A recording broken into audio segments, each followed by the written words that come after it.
Hello मेरे प्यारे viewers, कैसे हैं आप सभी लोग। आशा करती हूँ आप सभी लोग अच्छे होंगे। कहानी के लिए मेरे चैनल को सब्सक्राइब कीजिए, कहानी को लाइक और शेयर ज़रूर कीजिएगा और कहानी कैसी लगी प्लीज़ कमेंट बॉक्स में ज़रूर बताइएगा।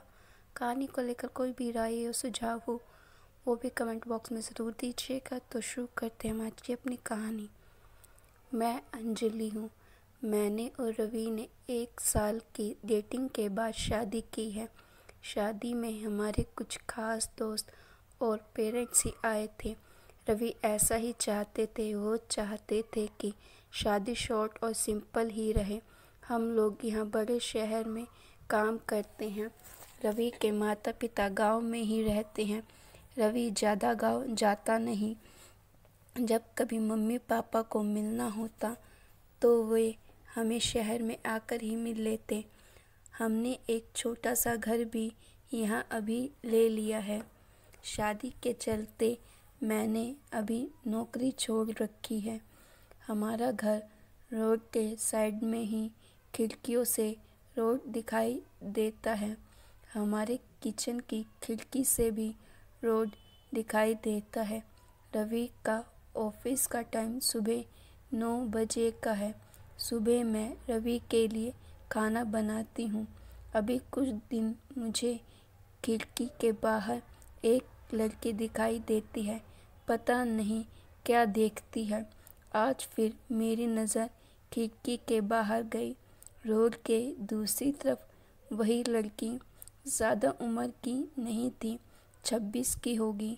हमारे घर की तरफ आज फिर से देख रही थी।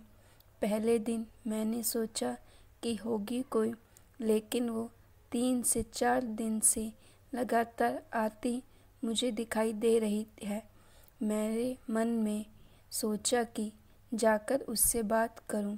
शायद किसी और का घर समझकर हमारे घर की ओर देखती रहती होगी। सुबह रवि सोए थे। वो फिर वहीं दूर खड़ी दिखाई दी। इस बार मैं बाहर गई।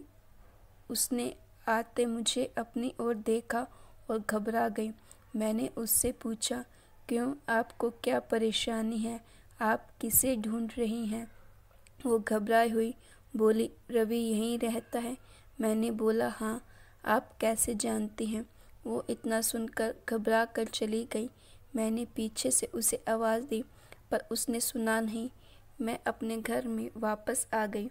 मेरे आने पर रवि उठ गए थे। पूछा, कहाँ गई थी? मैंने बोला, पता नहीं, एक लड़की है, वो हमारे घर की तरफ देखती रहती है।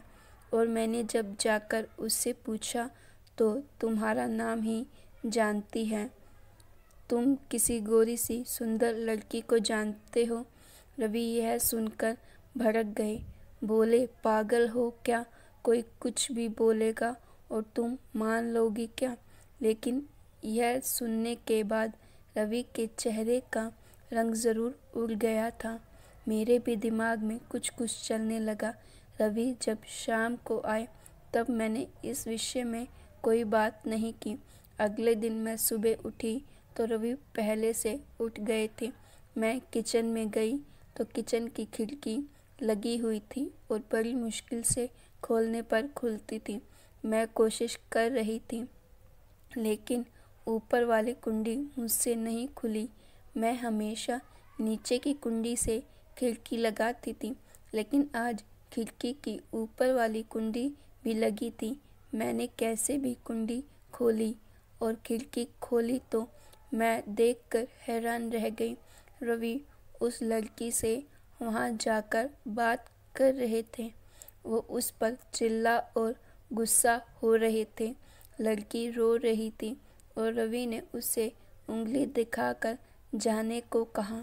यह सब देखकर मैंने खिड़की बंद कर दी ताकि रवि को लगे कि मैंने उसे यह करते देखा है। फिर रवि घर में आ गए। मैंने ऐसे जताया जैसे कि मैंने कुछ देखा ही नहीं है। अब मुझे ना जाने कैसे कैसे ख्याल आने लगे। रवि मुझसे क्या छिपा रहे हैं? मेरी रवि से शादी करके कोई गलती तो नहीं? आखिर वो लड़की कौन है और रवि उस पर इतना गुस्सा क्यों हो रहे थे? रवि के जाने के बाद मैंने रवि के सारे दोस्तों को, जिन्हें मैं भी जानती थी, उन्हें फ़ोन किया, लेकिन किसी को भी उस लड़की के बारे में नहीं पता था। मेरी समझ नहीं आ रहा था कि क्या हो रहा है। रवि से पूछना चाहती थी, लेकिन मुझे पता था कि वो झूठ ही बोलेगा। उसके बाद मैंने उस लड़की को घर के आसपास नहीं देखा। यह सब सोचते सोचते मेरी तबीयत बिगड़ने लगी। रवि मुझे बोलते थे कि क्या हुआ है, अपना ख्याल रखो, डॉक्टर के पास जाओ, लेकिन अब मुझे उसकी बात बिल्कुल अच्छी नहीं लग रही थी। एक दिन जब मेरी हालत ज़्यादा ख़राब हुई तो मैं ऑटो लेकर पास के बड़े अस्पताल गई। डॉक्टर से अपनी दवाई लेने के बाद मैं अस्पताल के पार्क में बैठी थी। अस्पताल में मुझे वो लड़की फिर दिखाई दी। उसे देखती ही जैसे मेरी बीमारी पता नहीं कहाँ भाग गई। मैं उसके पास तेज़ चल कर गई और उसका हाथ पकड़ लिया और उसे बोला, तूने मेरे ज़िंदगी में उथल पुथल मचा दिया।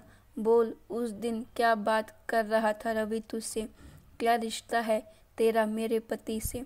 फिर उसने मुझे जो बताया सुनकर मुझे लगा कि मेरा पति ऐसा है। उसने इतनी बड़ी बात मुझसे छिपाई। शाम को रवि जब आए तब उस लड़की को अपने घर में देखकर चौंक गए। मैं भी उसके पास ही बैठी थी। रवि उसकी तरफ देखकर बोले कि अच्छा, तो तूने इसे सब बता दिया। मना किया था ना दूर रहने को मेरी फैमिली से। मैंने बोला, रवि शर्म करो, तुम इतने कठोर हो, अपनी सगी बहन की मदद नहीं कर रहे हो।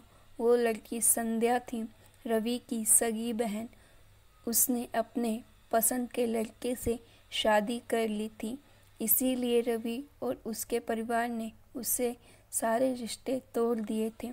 रवि ने कहा कि मेरी कोई बहन नहीं है। मैंने कहा, इसका पति अस्पताल में है, इसे रुपए की ज़रूरत है। बहन नहीं तो इंसानियत के नाते ही तुम्हें इसकी मदद करनी थी। और अपनी पसंद की लड़की से शादी तो तुमने भी की। फिर जो नियम इसके लिए है तुम्हारे लिए क्यों नहीं है? मुझे पता होता तुम ऐसी सोच वाले हो तो मैं तुमसे कभी शादी नहीं करती। जिसको बहन के आंसू नहीं पिघला सके उस आदमी के सीने में दिल नहीं हो सकता। इतना कहकर मैंने अंदर से अपने सारे गहने लिए और संध्या के साथ जाने लगी। हमें जाता देख रवि फूट फूट कर रोने लगे। संध्या भी उन्हें देख रोने लगी। रोते हुए रवि बोले, हमने इसे बहुत प्यार दिया। पापा ने, मम्मी ने, मैंने रानी बनाकर रखा और यह ऐसे ही एक दिन बिना बताए घर से चली गई। हमारा प्यार तूने नहीं देखा, इसके लिए मैं रात भर रोया कि कहाँ होगी, कैसी होगी मेरी बहन।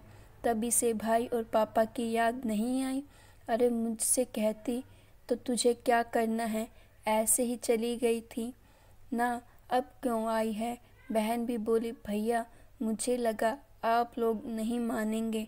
उन दोनों भाई बहनों को रोते देख मेरी आंखें भी भर आई, पर आंसुओं के साथ जैसे सारे गीले शिकवे ख़त्म हो गए। वो खुद अस्पताल गए। संध्या के साथ मम्मी पापा को भी बुलाया। दोनों ने बेटी को बड़े प्यार से गले लगा लिया। अब अस्पताल में संध्या के पति की हालत बहुत अच्छी है। डॉक्टर ने कहा है कि जल्दी डिस्चार्ज हो जाएगा। रवि की आंखों में मुझे एक अलग सुकून अब देखने को मिल रहा है। रवि ने संध्या को कहा, अब कुछ करेगी तो माफ़ नहीं करूँगा। हमेशा मेरी प्यारी बहन के रहना, जो भी हो मुझे बताना। ज़िंदगी बहुत छोटी है, आपके अहंकार में इतना सुकून नहीं है। तो गाइस, स्टोरी कैसी लगी? अच्छी लगी तो प्लीज़ लाइक कीजिएगा और शेयर भी कीजिएगा।